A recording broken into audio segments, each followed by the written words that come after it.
You need to stop making everything harder than it has to be. Seriously, there's a very specific kind of exhaustion that comes from constantly trying to outsmart life, anticipating every possible problem, reading into every text, planning for every disaster, forcing every outcome, and somehow calling all of that being responsible. Meanwhile, life is sitting there like, girl, I was literally going to work itself out. And I think one of the most underrated forms of self-respect is learning when to stop interfering. Not because you're passive, because you trust yourself enough to know that if something goes wrong, you will handle it.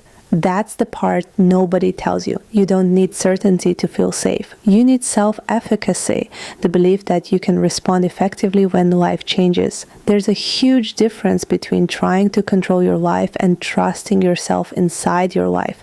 One makes you hypervigilant, the other makes you calm. And honestly, I want to be the woman who can say, I'll figure it out, and actually mean it. I don't need to know exactly how. I don't need 17 backup plans and a Google search at 2:14 in the morning. I know myself. I know I'm resourceful. I know I can make decisions. I know I can leave things that aren't working. I know I can start over. So why would I spend today suffering over a problem that doesn't even exist yet? That is one of the biggest ways we accidentally make life difficult. We experience imaginary problems as if they're current events. You haven't gotten the email yet, but you're already emotionally responding to it. He hasn't said anything, but you've written the breakup speech. The opportunity hasn't disappeared, but you're grieving it in advance.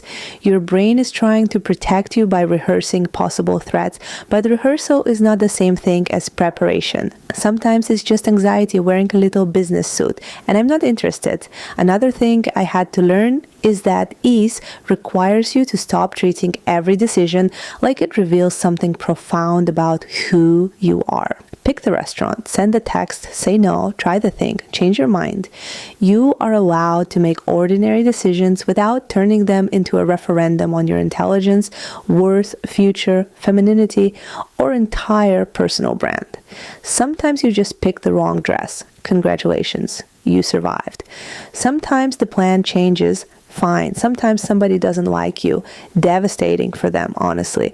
But you don't have to turn every little inconvenience into a personal crisis. Life gets dramatically easier when you stop demanding that every moment feel good before you allow yourself to move forward. And this is where high standards actually become useful.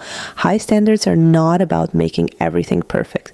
They're about knowing what deserves your energy. Because if everything matters, nothing does. Not every message deserves analysis. Not every opinion deserves a response.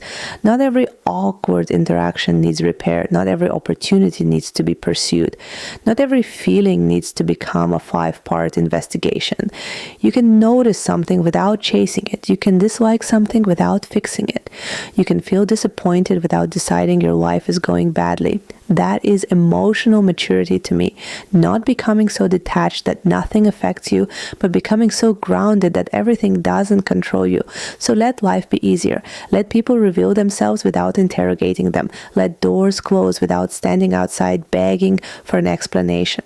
Let good things happen without immediately wondering when they'll disappear. Let yourself enjoy a peaceful week without creating a problem just to feel productive. And please, for the love of your beautiful little nervous system, stop confusing struggle with significance. Something does not have to be difficult to be valuable. Your life is allowed to work. Things are allowed to go smoothly. You are allowed to be lucky. You are allowed to receive. You're allowed to wake up and realize, oh, nothing is wrong. And instead of immediately searching for something, you can just live. That to me is the real flex. Not controlling every detail, but trusting yourself enough to let life unfold. Love you no matter what.